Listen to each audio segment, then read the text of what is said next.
은혜로운 귀한 찬양 감사드립니다. 오늘 우리에게 주시는 하나님 말씀을 함께 봉독하겠습니다. 주시는 말씀은 신약성경 사도행전 20장 1절에서 12절의 말씀이 되겠습니다. 1절에서 12절의 말씀을 저와 한 절씩 교독하겠습니다. 제가 먼저 읽겠습니다. 소요가 그침에 바울은 제자들을 불러 권한 후에 작별하고 떠나 마게도냐로 가니라. 그 지방으로 다녀가며 여러 말로 제자들에게 권하고 헬라에 이르러 거기 석 달 동안 있다가 배 타고 수리아로 가고자 할 그때에 유대인들이 자기를 해하려고 공모함으로 마게도냐를 거쳐 돌아가기로 작정하니 아시아까지 함께 가는 자는 베레아 사람 브로의 아들 소바더와 데살로니가 사람 아리스다고와 세군도와 더베 사람 가이오와 및 디모데와 아시아 사람 두기고와 드로비모라. 그들은 먼저 가서 드로아에서 우리를 기다리더라. 우리는 무교절 후에 빌립보에서 배로 떠나 닷새만에 드로아에 있는 그들에게 가서 이레를 머무니라. 그 주간의 첫날에 우리가 떡을 때려 하여 모였더니 바울이 이튿날 떠나고자 하여 그들에게 강론할새 말을 밤중까지 계속하매 우리가 모인 윗다락에 등불을 많이 켰는데 유두고라 하는 청년이 창에 걸터 앉아 있다가 깊이 졸더니 바울이 강론하기를 더 오래 하매 졸음을 이기지 못하여 3층에서 떨어지거늘 일으켜보니 죽었는지라. 바울이 내려가서 그 위에 엎드려 그 몸을 안고 말하되 떠들지 말라, 생명이 그에게 있다 하고 올라가 떡을 떼어 먹고 오랫동안 곧 날이 새기까지 이야기하고 떠나니라.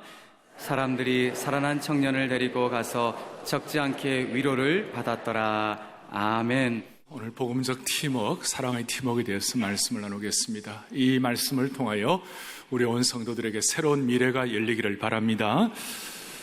예수 믿고 구원받은 하나님의 백성들에게 나타나는 중요한 자각 중에 하나는 육신의 피를 나눈 형제 자매들도 소중하지만 예수 그리스도의 보혈의 피를 나눈 형제 자매들이 더 가까울 수가 있다는 것입니다. 그래서 우리는 영적으로 영가족이 된다는 거예요. 영원한 가족, 영적 가족, 영가족, 이렇게 해서 그리스도의 보혈의 피를 통하여 그렇게 우리는 이름을 붙이고 있습니다. 우리는 서로 영적인 가족입니다. 영가족입니다. 일반적으로 세상에 피는 물보다 진하다는 얘기를 합니다. 하지만 예수 그리스도의 보혈은 세상의 피보다 더 진한 것입니다. 그리스도의 피를 나눈 형제자매들의 의미가 얼마나 큰지 세상의 형제들도 물질 앞에서, 재물 앞에서는 서로 얼굴 붉히기도 하고 또 고소하기도 하고 또 서로 힘들어하기도 합니다. 심지어 옛날에 왕자들의 나는 권력을 앞에 놓고 서로 죽이기도 합니다. 그러나 예수님의 피를 나눈 형제자매들은, 그리스도의 피를 나눈 형제자매들은 서로를 위하여 죽을 수가 있는 것입니다. 요한일서 3장 16절 잘 알죠? 같이 읽어보겠습니다. 그가 우리를 위하여 목숨을 버리셨으니 우리가 이로써 사랑을 알고 우리도 형제들을 위하여 목숨을 버리는 것이. 아멘, 아멘. 이 세상에 귀한 친구가 있습니다. 자신의 것을 주어도 아깝지 않는 친구가 있습니다. 그런데 그런 가까운 친구도 형제는 될 수가 없어요. 왜? 아버지가 다르니까. 세상의 혁명과 신념을 위하여 동지가 될 수 있습니다. 목숨 같이 나누는 동지도 있습니다. 그러나 그런 귀한 동지도 참 형제는 될 수가 없어요. 왜? 아버지가 다르니까. 그러나 우리 모두는 예수 그리스도의 피로 거듭났고 예수님 때문에 하나님을 아버지라고 부르는 형제 자매로, 영적인 형제 자매로 태어난 것이에요. 윌리엄 링랜드라는 영국의 시인이 이런 고백을 합니다. 이런 표현을 합니다. 한번 보죠. 같이 보겠습니다. 그리스도가 피 흘린 갈보리산 위에서 우리 모두 그 핏줄에서 형제가 되어 갓난아기들처럼 서로 한 몸을 이루었노라. 참 와닿는 말 아닙니까? 우리의 혈관에는 예수 그리스도의 보혈의 피가 흐르는 줄로 믿습니다. 제가 오늘 이 본문을 읽다가 여러분 에베소 그 대극장에서 일어났던 소요 사건 다 기억하시죠? 그래서 20장 1절에 소요가 그침에 바울은 제자들을 불러 구원한 후에 작별을 하고 떠나 마게도냐로 가니라. 이제 유럽으로 갔어요. 유럽 가서 사역을 하는 거예요. 근데 유럽 가서 사역을 하는데 여기 영적인 동지들의 이름이 나오는 것이에요. 거기 보니까 2절에 그 지방으로 다녀가 여러 말로 제자들에게 권하고 헬라에 이르렀다. 헬라는 지금 그리스예요. 그리스에 가가지고 3절에 거기 석 달 동안 있으면서 성경학자들이 석 달 동안 고린도에 있으면서 그 참 보석 중에 보석인 신약에 로마서를 기록했다, 그렇게 말하고 있습니다. 그렇게 하는데 무슨 일이 벌어지는가 하면 3절 뒤에 배 타고 수리아로 가고자 했어요. 수리아를 통해서 예루살렘 교회로 가서 예루살렘 교회 성도들을 서로 격려하고 영적으로 우리가 주님 안에서 한 형제 자매다 하는 이 마음의 소원을 가지고, 당시에 또 예루살렘 교회가 핍절하고 흉년에들과 어려움이 있었기 때문에 유럽 지역에 있는 교회들의 힘을 모아가지고 같이 가서 영적으로 서로 권면하는 그런 일을 하려고 그랬는데 문제가 생겼어요. 3절 뒤에 유대인들이 자기를 해하려고 공모를 하는 것이에요. 바울을 죽이려고 막 공모를 하는 것이에요. 그래서 바울이 배를 타고 가려고 하다, 배를 타고 가면 훨씬 수월한데 육로를 거쳐서 그 험한 고통의 길을 갔어요. 그 일에 대해서는 고린도서 7장 5절에 바울이 그 일들이 얼마나 힘들었는지 이렇게 고백하고 있어요. 우리가 마게도냐에 이르렀을 때 우리 육체가 편하지 못하였고, 그 다음 뭐라고 되어 있습니까? 사방으로 환난을 당하여 밖으로는 다툼이요 안으로는 두려움이었노라. 그럴 정도로 어려운 괴계가 있었고, 오늘 20장 뒤에 19절에 보니까 유대인의 관계로 말미암아 당한 시험을 참고, 유대인의 관계를 말미암아 당한 시험이 얼마나 컸는지요. 그런데 이런 모든 시험과 환난을 극복하게 하는 중요한 하나의 토대가 있었는데, 그것이 뭐냐면 4절에 아시아까지 함께 가는 자는, 이제 육로를 거쳐서 아시아로 가는데 아시아로 함께 가는 자는 베레아 사람 브로의 아들 소바도와 데살로니가 사람 아리스타고와 세군도와 더베 사람 가요와 및 디모데와 아시아 사람 두교와 드로비모라, 7사람들의 명단이 나옵니다. 7사람. 요약을 하면 마게도냐 그리스 지역을 대표해가지고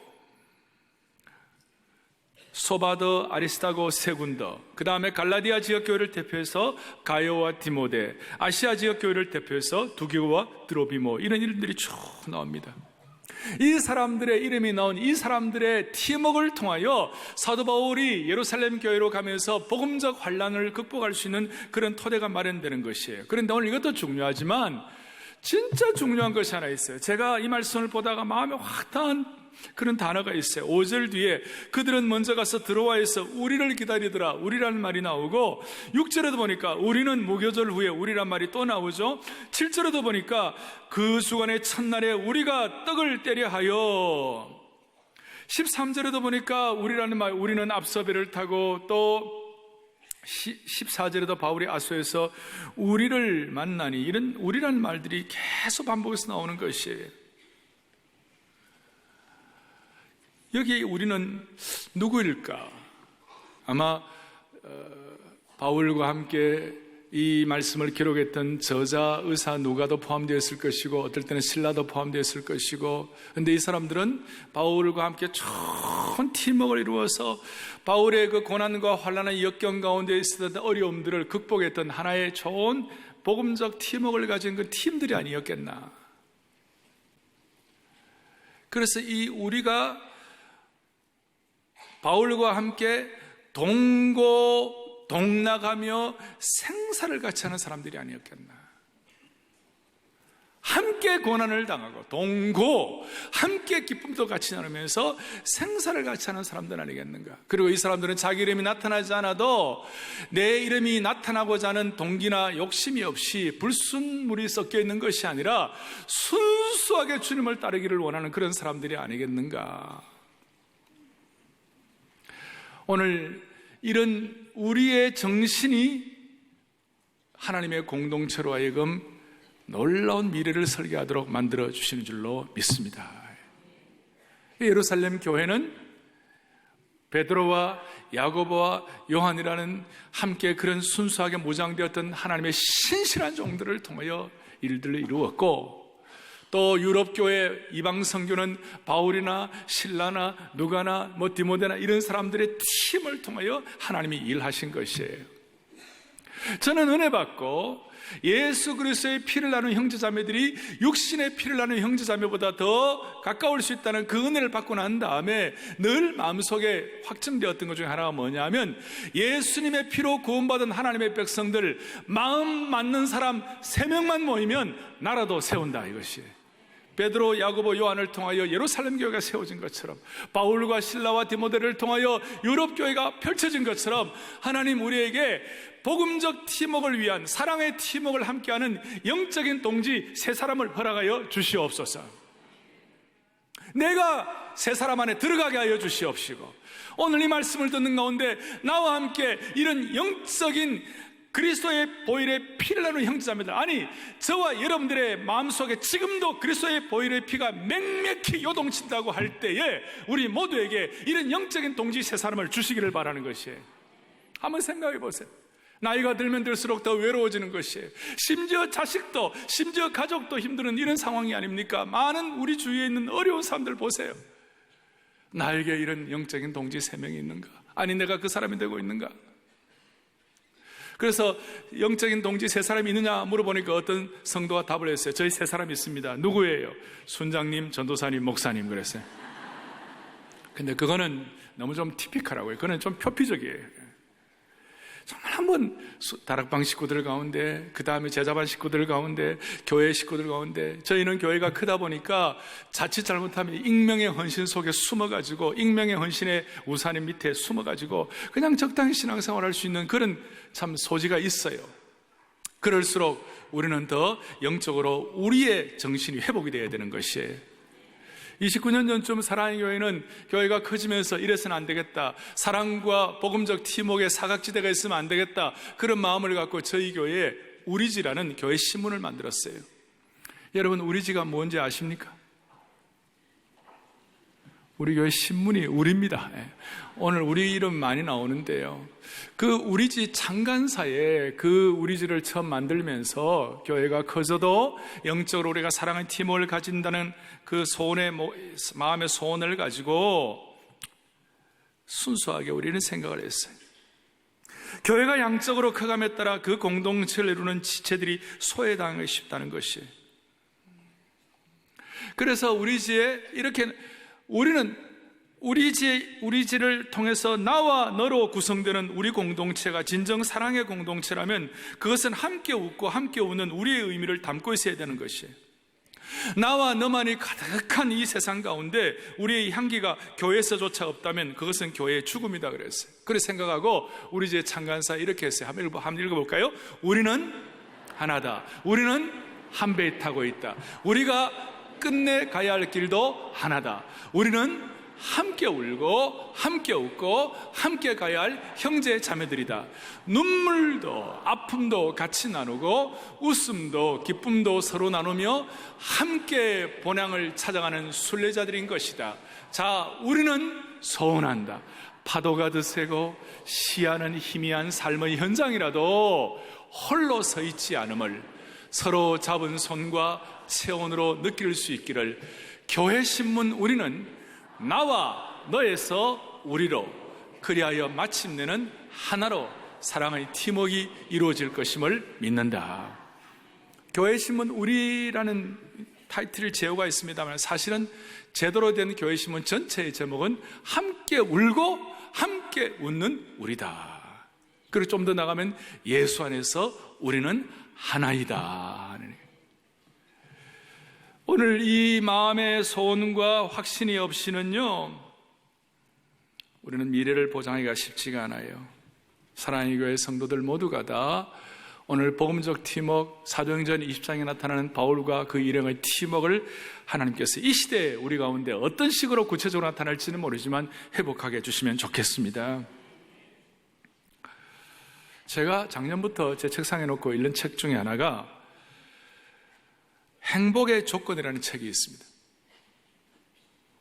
이 책은 하버드 대학교의 의과대학 교수인 조지 웨일런트라는 분이 쓴 책인데 814명의 하버드 대학교 졸업한 사람들을 70년 동안 추적을 했어요. 그리고 이분이 마지막 정리를 했어요. 한 20-30년 동안 정리를 했는데 초창기 때부터 한 건 아니지만 70년간 추적 조사해가지고 핵심이 뭐냐면 무엇이 인생을 행복하게 하는가, 무엇이 우리를 행복으로 이끄는 것인가. 아시는 분들이 있겠습니다만 그 연구 결과 47세까지 한국 나이로는 48살 무렵까지 형성된 인간관계가 50세 이후의 미래의 삶을 결정하는 가장 중요한 변수가 된다는 것입니다. 그러니까 47세, 48세까지 형성된 인간관계가 50대 이후에 60, 70, 80의 미래의 삶을 결정하는 변수가 된다는 것입니다. 그런데 그 정리를 하니까 삶에서 가장 중요한 것이 인간관계이며 행복은 결국 사랑의 관계에서 결정된다는 것이었어요. 예를 들어서 사람들이 인생은 부모의 유전자 혹은 건강한 삶은, 우리 육신적으로 건강한 삶은 부모의 수명이라든지 혹은 콜레스테롤이라든지 스트레스를 극복하는 거라든지 또 유년기의 성격에 의해서 결정되는 거 아닌가, 이렇게 생각하는 사람이 많다는 거예요. 그런데 따지고 보면 그게 아니라는 것이에요. 무엇이 인생을 결정하는가? 담배 안 피우고 있는가? 그 다음에 알코올 중독 경험이 없는가? 적정 체중을 유지하는가? 안정적인 결혼 생활을 하고 있는가? 계속해서 배우려는 자세가 있겠는가? 이게 인생의 중요한 것을 결정한다는 것이에요. 근데 저는 여기서 희망을 느낀 게 뭐냐면, 적정 체중, 우리가 최선을 다 수고하면 우리 1년에 2차례 하는 제천기도 동상과 금시간 일주일씩 2번 하면 적정 체중 유지되는 것이에요. 우리가 컨트롤할 수 있는 것이에요. 그것은 또 운동 우리가 할 수 있는 거예요. 담배 우리가 끊을 수 있는 것이, 알코올 우리가 조절할 수 있는 것이에요. 특별히 인간관계도 계속해서 배움을 통하여 개선해 나갈 수 있다는 것이에요. 세상의 사람들의 미래도 이런 식으로 방향을 잡을진데, 이거는 그냥 하는 얘기가 아니고 814명을 70년 동안 정리를 해가지고 한 것이에요. 그래서 오늘 사랑의 교회 교우들은 이 예배를 통하여, 말씀을 통하여 우리의 미래가 사랑의 팀워크, 복음적 팀워크를 통하여 아름답게 방향을 잡을 수 있도록 은혜 주시기를 바라는 것이에요.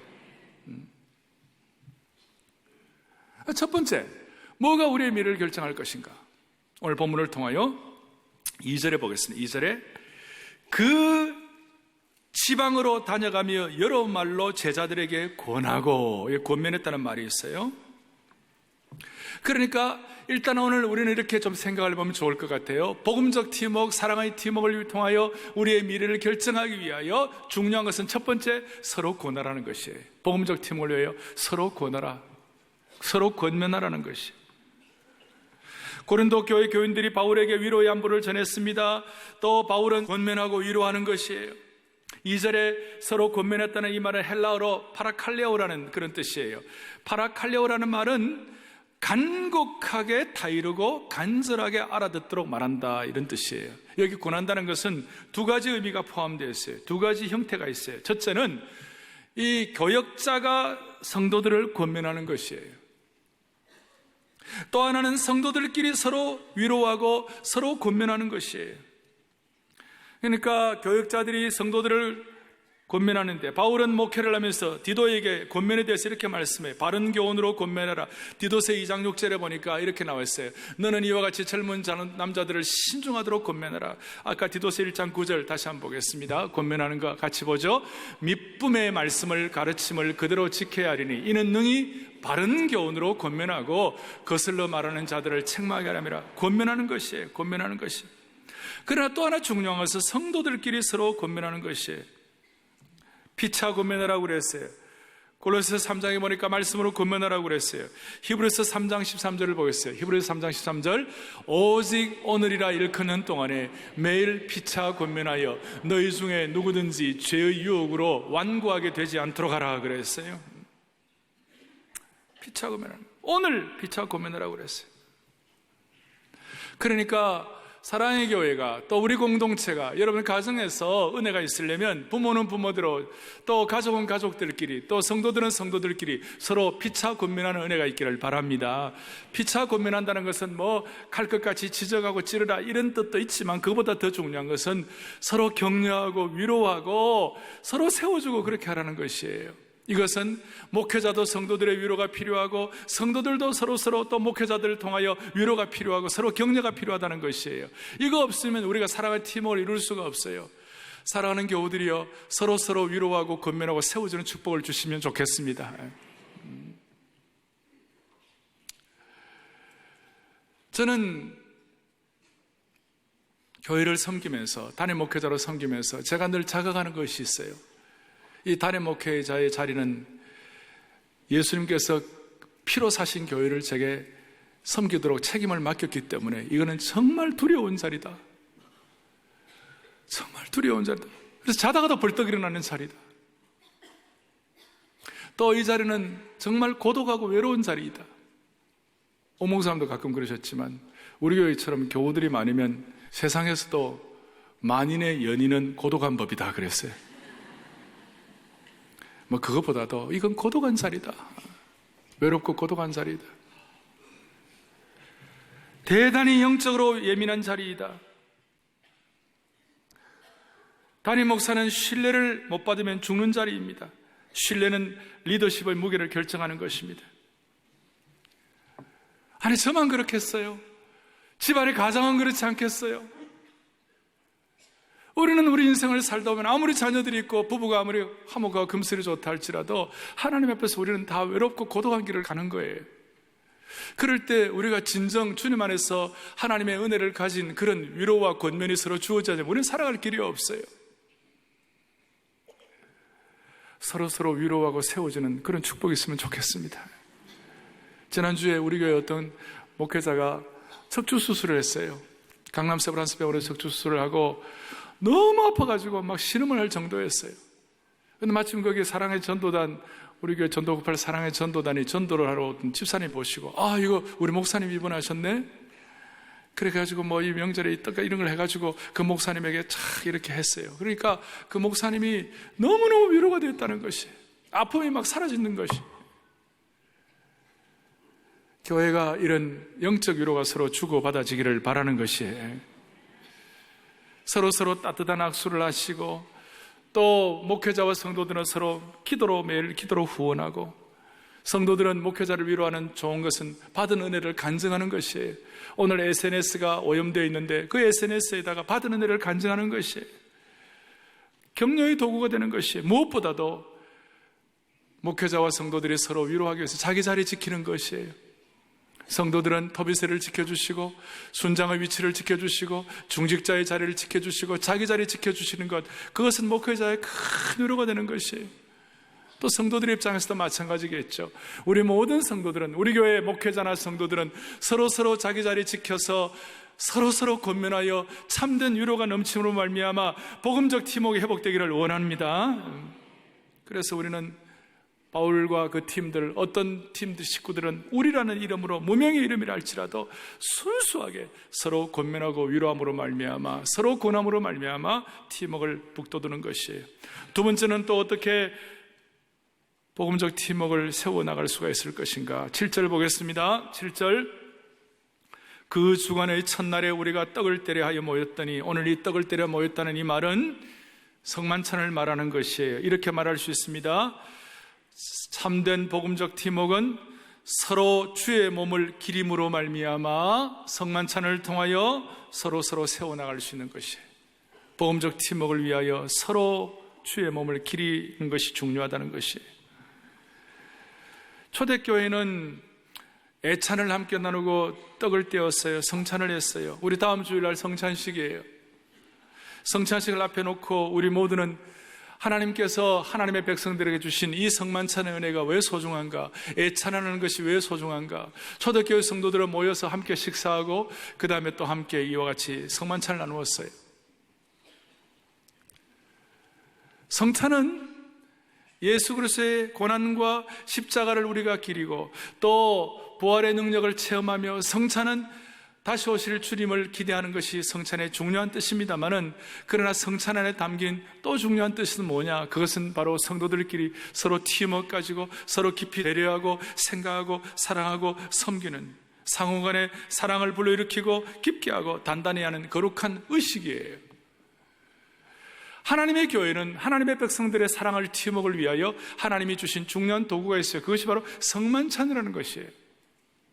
우리가 국가의 일원으로서, 국민의 일원으로서 이미 이 조국과 함께 잘 나라를 사랑하려면 나름대로의 소위 의식이 있어요. 예식이 있어요. 그걸 리추얼이라고 그러는데, 그 리추얼이 뭐예요?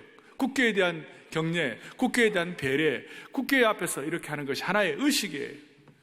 군인들은 군대 가면 점호를 하죠. 훈련을 하죠. 하나의 군대의 의식이에요. 열병을 하죠. 그것은 군대의 의식이에요. 사람들마다 또 어떤 집안 식구들은 이번에 명절 때 같은 경우에 함께 모여서 가족 수양회를 하고 함께 예배를 드리고 그 가족의 하나의 의식이고 예식이고 리추얼이에요. 그러면 교회가 하나님의 백성들이, 주의 백성들이 같이 함께 모인 공동체가 영적인 하나님 앞에서의 복음적 팀워크와 사랑의 팀워크를 북돋우기 위하여 우리가 감당해야 할 중요한 예식과 의식인데 그것이 바로 성만찬이에요. 다음 주 성찬식 할 때 교회 결속과 팀워크를 배양하는 중요한 의식으로서의 성만찬 은혜가 우리 모두에게 와닿기를 바랍니다. 그 다음 성만찬을 통하여 서로 상호간의 사랑을 깊게 하고 주 안에서 하나라는 사실을 확인할 수가 있는 것입니다. 그럴 때 이 성만찬은 영적인 고향이 될 수가 있어요. 요즘 혼자서 식사하고 혼자 영화 보고 혼자 먹방하는 이런 시대에 성만찬은 반드시 함께 한 장소에 모여가지고 한 목적 아래 모여가지고 그렇게 될 때 이 성만찬은 우리로 하여금 비전의 장소가 되게 하시고 재헌신의 장소가 되게 하시고 영적인 고향이 되게 하시고 영혼의 고향이 될 수 있도록 은혜를 베풀어 주십니다. 사랑하는 교우들이여, 여러분들의 삶의 영적 장소, 영적 고향이 어디입니까? 힘들고 포기하고 싶을 때 어디가 여러분들의 고향입니까? 남쪽 타워, 북쪽 타워, 곳곳마다 입구에마다 여러분들 웰컴 홈이라고 써놓았어요. 이곳이 여러분들과 우리 모두의 사랑과 섬김과 팀워크의 영적인 고향, 영혼의 고향, 비전의 장소가 되기를 원합니다. 사랑의 팀워크, 성만찬하면서 서로 주의 몸을 기릴 때에 하나님께서 우리의 팀워크를 회복시켜 주실 것입니다. 오늘 이제 제일 중요한 거, 이 팀워크를 방해하는 요소를 우리가 제거를 해야 돼요. 팀워크를 방해하는 요소가 뭐냐? 서로의 영적인 졸음을 방지해야 되는 것이에요. 오늘 7절 말씀 8절부터 12절까지 유두고 사건이 나와요. 그래서 옛날에는 유두고 사건, 여러분 다 읽으셨잖아요. 3층 다락방에서 많은 사람들이 모여가지고 말씀을 듣는데 그때 사람들이 노동하다가 들어와가지고 하루 종일 일하다가 땀 냄새 범벅이요. 그 다음에 또 3층 장소도 좁은 데다가 그러니까 창문은 열어놓았는데 유두고가 창문에 걸터 앉아 있었어요. 젊은 유두고가. 그리고 거기에 밤이니까 횃불을 태워야 되는 거예요. 사람은 많은데 횃불을 태우는데 그 횃불을 태우는 것은 산소를 다 가져가잖아요. 그러니까 산소도 결핍되는 데다가 사람들의 땀냄새 범벅에다가 수많은 사람들이 있고 또 하루 종일 일하고 피곤하고 그러니 어떤 장사가 견디겠어요. 그래서 저는 이 본문을 볼 때 위로를 받아요. 왜 사도 바울같이 위대한 설교를 해도 졸 수가 있구나. 오죽하면 저는 지금 이 시간 여러분들을 졸아도 괜찮아요. 왜냐하면 교회가 얼마나 평안하면 좋으시겠습니까? 뭐 그건 괜찮아요. 그래갖고 이제 졸다가 떨어졌어요. 보니까 죽었어요. 엘리야와 엘리사가 그 위에 몸을 얹고 안수하고 이럴 때 살아난 것처럼 바울이 그렇게 청년의 몸 위에 엎드려가지고 그 몸을 안고 10절에 말하되 하니까 다시 살아났어요. 그리고 11절 12절에 살아난 청년을 데리고 가서 적지 않게 위로를 받았다. 기적 같은 일들이 났어요. 여기서 우리는 어떤 영적 교훈을 받아야 할 것인가? 오늘 지금 이 순간 우리가 사랑의 교회에서 받아야 할 교훈은 무엇일까? 육신의 졸음보다 더 심각한 것은 영적인 졸음이라는 것이에요. 영적인 졸음은 영적인 무감각, 영적인 익숙함에서 생기는 것이에요. 그래서 영적인 졸음을 어떻게 방지해야 하나? 원래 명절 기간에 이동했던 사람이 3,800만 명인데 이렇게 막 차를 운전하다가 이 고속도로 들어가고 나면 자동차 정체 현상과 더불어서 졸음운전이 오는 것이죠. 근데 졸음운전 오는데 그 써놓은 글들이 좀 가슴을 섬뜩섬뜩하게 뭐라고 써놨냐? 졸음운전의 종착지는 이 세상이 아닙니다. 그래놨어요. 그 다음에 더 가슴 막 하는 건 뭐냐면 깜빡 졸음 번쩍 젖음 그래놨어요. 그런데 육신의 졸음보다도 더 심각한 것이 뭐냐? 영적인 졸음이에요. 영적인 졸음. 영적인 졸음의 대표자가 누구예요? 삼손이었어요. 삼손은 위대한 선지자였어요. 그가 가진 그 힘 앞에 세상 사람들은 맥을 못 출 정도로 대단한 사람이었어요. 그런데 그가 영적인 무감각, 반복해서 죄를 짓고 반복해서 어려움을 갖고 자기 평가가 없으니까 나중에 무슨 일이 벌어졌어요? 사사기 16장 20절 이렇게 써놓았어요. 사사기 16장 20절 함께요. 삼손이 잠을 깨어 이르기를 내가 전과 같이 나가서 몸을 떨치리라 했으나 그 다음에 뭐예요? 여호와께서 이미 자기를 떠나신 줄을 깨닫지 못하였더라. 이미 자기를 떠나신 줄을 깨닫지 못하였다 그랬어요. 기가 막힌 말씀이에요. 얼마나 영적인 감각이 둔해졌는지. 삼손이 얼마나 대단한 사람이었어요. 그런데 그의 영적 감각이 둔해지고 익숙함으로 말미암아 매너리즘에 빠지고 그런 일이 벌어졌을 때 요즘 자식들 이름을 삼손이라고 짓는 사람이 아무도 없어요. 무감각한 것이에요. 그래서 우리가 이 말씀을 정리하는 것은 서로 권면하고 성만찬을 통하여 애찬을 통하여 서로 세워주는 것도 중요하지만 오늘 우리가 정리할 것은 뭐냐? 어떻게 하면 영적 졸음을 방지하고 사랑의 팀워크를 회복할 것인가? 익숙함과 무감각한 것으로부터 탈피해야 되는 것이. 그래서 한 가지 자신을 돌아보면서 의식적으로 신중하게 이 공예배에 참여하면서 자신의 익숙함과 무감각한 것으로 탈피하는 것이. 어떻게 극복할 것인가? 자, 함께 보겠습니다. 익숙함과 무감각의 문제를 가진 성도들은 의식적으로 신중하게 공적 예배에 참여해야 한다. 찬송 하나를 보더라도 대표 기도할 때, 말씀을 들을 때 진정성을 가져야 한다. 자기 기만과 자기 만족에 빠지지 않도록 해야 한다. 무슨 말인지 여러분들에게 와닿기를 바랍니다. 우리 찬송합니다. 늘 찬송합니다. 오늘도 주 예수 넓은 사랑, 그 크신 은혜를 찬송합니다. 저는 이 말씀을 준비하면서, 이 찬송을 준비하면서 바울의 그 땀나면서 피 흘리는 복음 선포, 그 어려운 가운데서도 이 말씀 전할 때 내 마음이 기쁘고 그 말씀 전할수록 새 기쁨 넘치기 때문에 수많은 환난과 고통과 어려움의 환경이라 할지라도 이 말씀 전하기, 나 항상 전파하기 참 좋아하도다. 여러분 어떠셨어요? 이 찬송이 막 마음에 오다. 그러니까 익숙함이 아니에요. 사랑의 교회는 회중 찬송 익숙하게 부르지 않기 위하여 우리 찬양대가 이 회중 찬송할 때 벌떡 일어나가지고 이 찬송 같이 하는 거예요. 요즘 찬양대가 일어나갖고 회중 찬송하는 거예요. 여러분 알고는 계십니까? 일어나는지 앉아있는지 마는지. 찬양대 대원들도 늘 찬송하고 특송하고 찬양을 하나님께 영광을 돌립니다마는 잘못하면 익숙할 수 있어요. 잘못하면 자기 기만에 빠질 수가 있어요. 우리 모두가 다 저도 마찬가지고 하나님께서 은혜를 베풀어 주셨어요. 익숙함, 무감각으로부터 벌떡 일어날 수 있도록 우리에게 은혜 베풀어 주시기를 바랍니다. 찬송 하나를 할 때라도 마찬가지. 그래서 모든 세상의 것, 복잡한 것 다 차단하고 하나님께 집중하여 찬양할 수 있기를 바라는 것이에요. 누군가 회중을 대표해서 기도할 때도 함께 마음을 모아서 하나님 앞에 집중하여 기도할 때 그 기도가 영적인 기도의 컨설트가 되도록 하나님은 늘 베풀어 주실 것이에요. 말씀을 들을 때도 귀를 기울여 드려야만 하는 것이. 왜냐하면 이 설교가 그냥 단순한 설교가 아니라 설교가 하나님의 말씀이기 때문에 그렇다는 것이.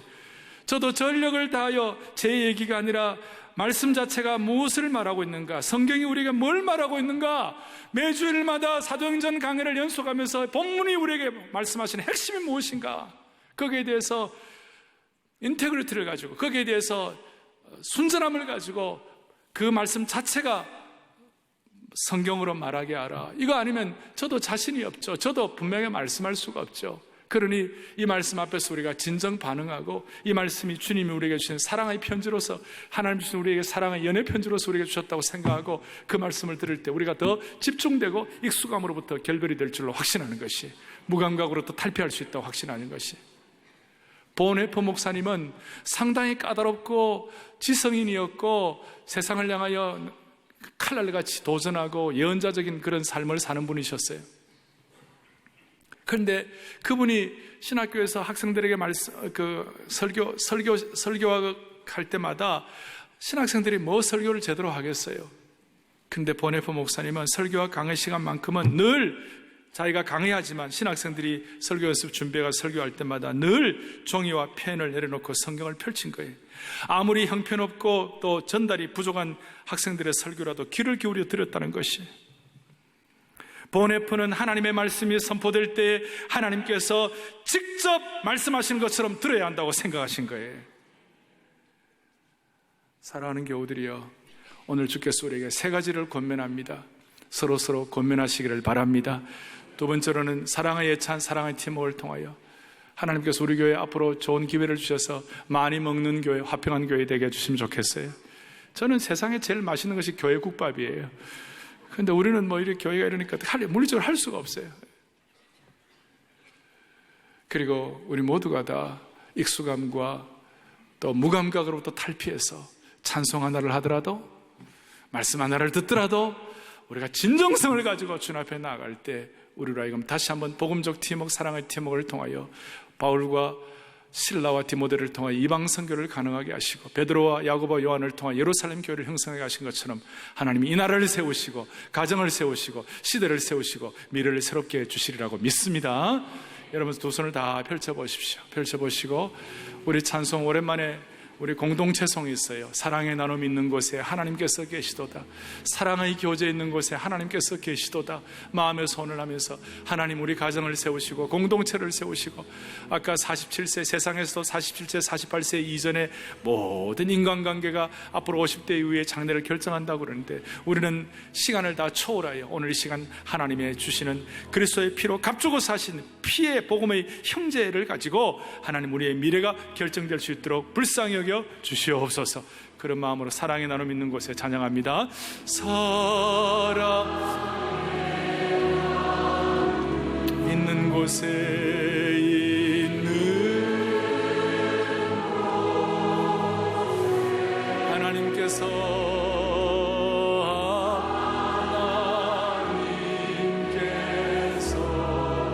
계시도다.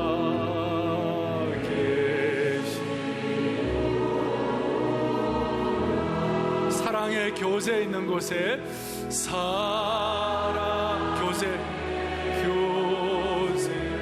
있는 곳에 있는 하나님께서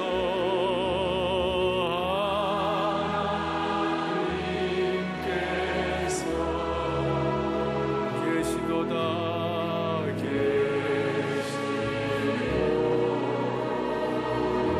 사랑의 교제 있는 곳에, 사랑의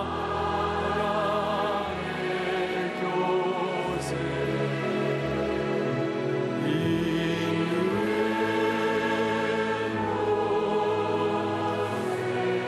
하나님께서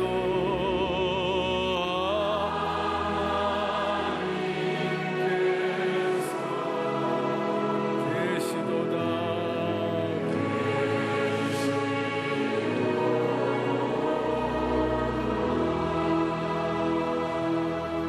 가슴에 손을 얹겠습니다.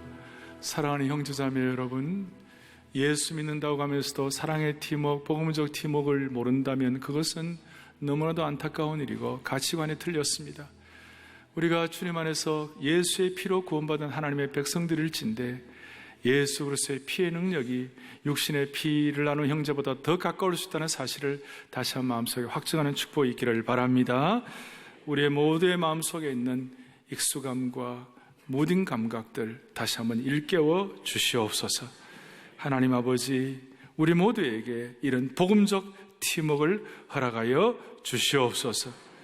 하나님 아버지, 말씀을 전하는 목회자와 우리 성도들 사이에 서로서로 끄러김이 없게 하여 주시옵시고, 서로서로 권면하고 위로하여 사랑의 공동체가 참된 함께 울고 함께 우는 우리 공동체로 삼아 주시옵소서.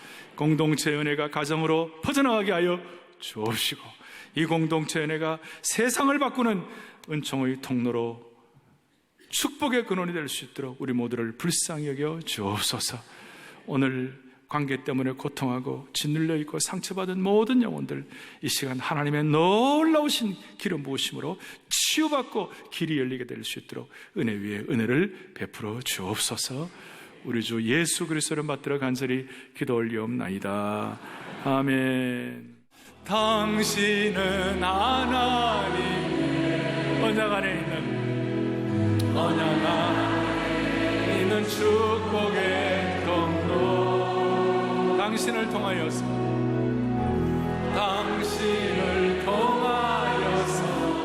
열방이 주께 돌아오게.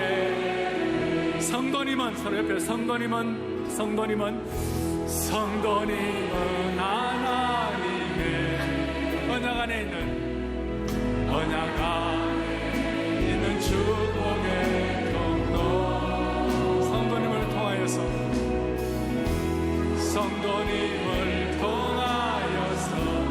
열방이 주께 돌아오게 되니. 저희 교회는 130여 명의 교육자들이 있습니다. 목사님들이 계시는데 우리 목사님 한번 격려하면 어떻겠어요? 주로 여기 저기도 좀 앉아 계시는데, 자, 목사님은 하나님의 언약 축복의 통로, 저를 보고 하셔도 괜찮아요? 우리 서로 격려하고 시작. 목사님은 하나님의 언약 안에 있는 축복의 통로, 목사님을 통하여 열방의 주께 예배하게 되니, 목사님을 통하여서 열방 주께 예배하게 되니, 주께 예배하게 되니. 아멘. 하나님께서는 우리의 만남을 찬양하겠습니다. 시작. 하나님께서는 우리의 만남을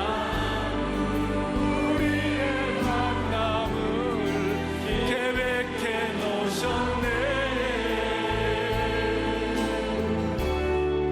우리 하나 되어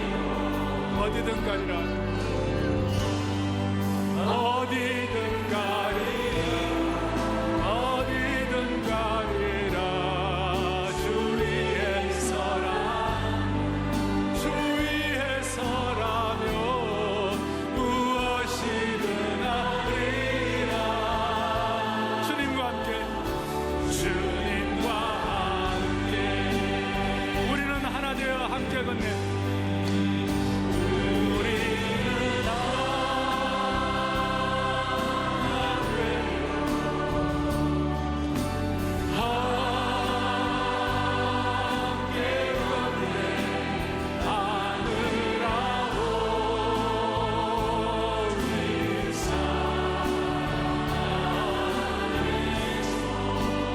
기다리며 기도하네.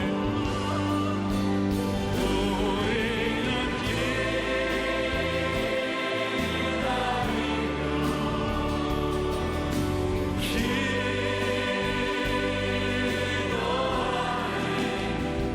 우리의 삶에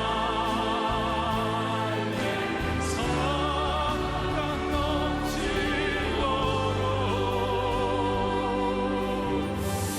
자, 이런 생각을 해보았어요. 오늘 말씀 듣고 육신의 피를 나눈 형제자매 이상으로 예수님의 보혈의 피를 나눈 우리는 하나님을 아버지로 모신 형제이다. 그래서 좀 오늘 익숙하지 않더라도요, 오늘 한번 옆 사람 손 한번 잡아보시겠어요?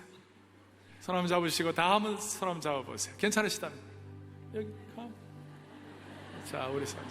자, 우리 손 잡고요. 우리는 하나 되어야 할 때 저기를 들고 한번 사랑의 교회가 이 공동체의 은혜가 회복되게 하여 주시옵시고, 이 공동체의 능력으로 세상을 섬기게 하여 주시옵소서. 손 번쩍 들고 우리는 하나 되어 우리는 하나 되어 함께 걷네. 함께 걷네. 하늘 아버지 사랑하네. 서로 권면하게 하여 주옵소서. 성찬의 은혜를 주옵소서.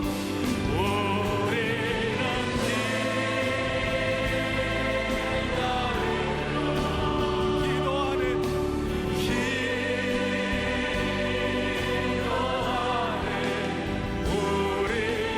삶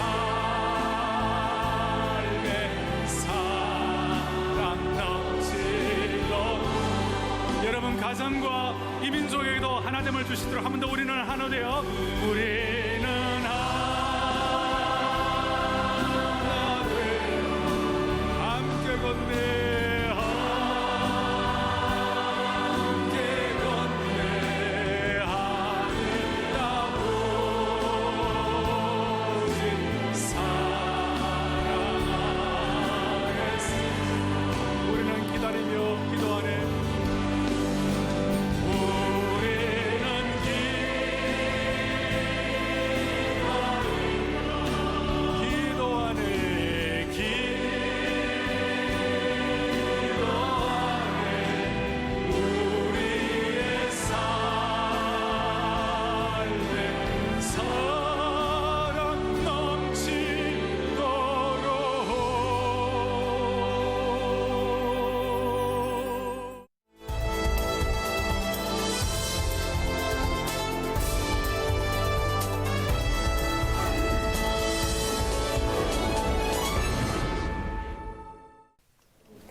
지난 4일부터 시작된 구약의 파노라마는 구약의 중요한 인물, 장소, 사건을 연대순으로 정리하고 지리적 위치를 파악하며 구약 39권을 체계적으로 익히는 과정입니다.